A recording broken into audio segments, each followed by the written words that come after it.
నిన్న నేను ముంబైకి వెళ్ళి డిప్యూటీ సీఎం పవన్ కళ్యాణ్ గారిని కలిసి వచ్చాను. ఆయన భుజానికి ఆపరేషన్ అయింది. ఎందుకంటే ఆయనకు ఫ్యాన్స్ ఎక్కువగా ఉంటారు. ఎక్కడికి బయట వచ్చినా తోపుళ్ళు కూడా అట్నే ఉంటాయి. ముందుకు లాగడం మా రాజకీయ నాయకులకు అందరికీ ఉంటాయి, ఆయనకి ఇంకొంచెం ఎక్కువగా ఉంటాయి. దాంతో భుజం కూడా కొంత దెబ్బతినడం, ఆపరేషన్ చేసుకున్నారు, ఫాస్ట్గా కోలుకుంటున్నారు.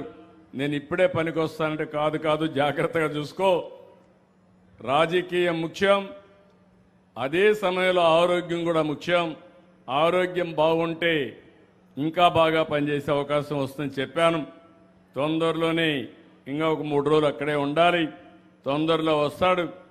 ఆయన, నేను, నరేంద్ర మోడీ గారు ఒకటే ఆలోచిస్తున్నాం. నరేంద్ర మోడీ గారు ప్రధానమంత్రిగా 2047కు భారతదేశాన్ని వికసిత్ భారత్గా తయారు చేయాలనేది లక్ష్యం. నేను, పవన్ కళ్యాణ్ గారు 2047కి స్వర్ణ ఆంధ్రప్రదేశ్గా తయారు చేయాలనేది మా లక్ష్యం.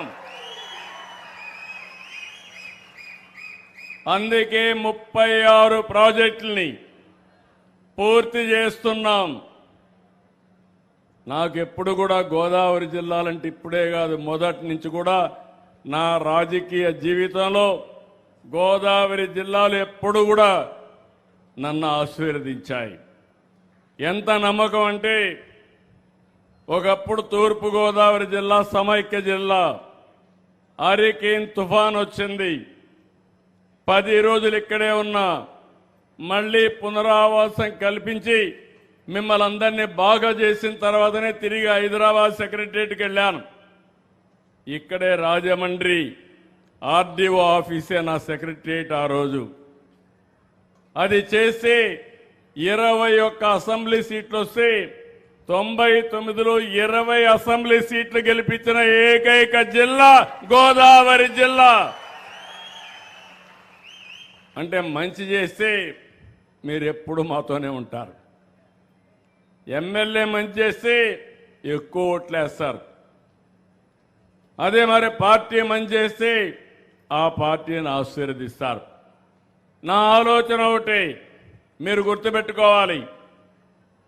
విభజన జరిగింది, కొంత నేనే హైదరాబాద్ని, సైబరాబాద్ని అభివృద్ధి చేశాను. ఈరోజు దేశంలో హైయెస్ట్ తలసరి ఆదాయం ఎక్కడంటే తెలంగాణ రాష్ట్రం. దానికి కారణం ఏంటంటే సైబరాబాద్ నగరం. అది నాలెడ్జ్ ఎకానమీకి కేంద్రంగా తయారైంది. అదే సమయంలో విభజన జరిగిన తర్వాత నేను ఎప్పుడు ఆలోచించేవాడిని, నేను చేసిన ఒక నగరం తెలంగాణకి వెళ్ళింది, మంచిది, అక్కడుండేవాళ్ళు బాగుపడ్డారు, ఇక్కడుండే వాళ్ళని కూడా బాగు చేయాలి, వారితో సమానంగా పైకి తేవాలన్నది నా జీవితాశయమని మరొక్కసారి మీ అందరికీ విజ్ఞప్తి చేస్తున్నా.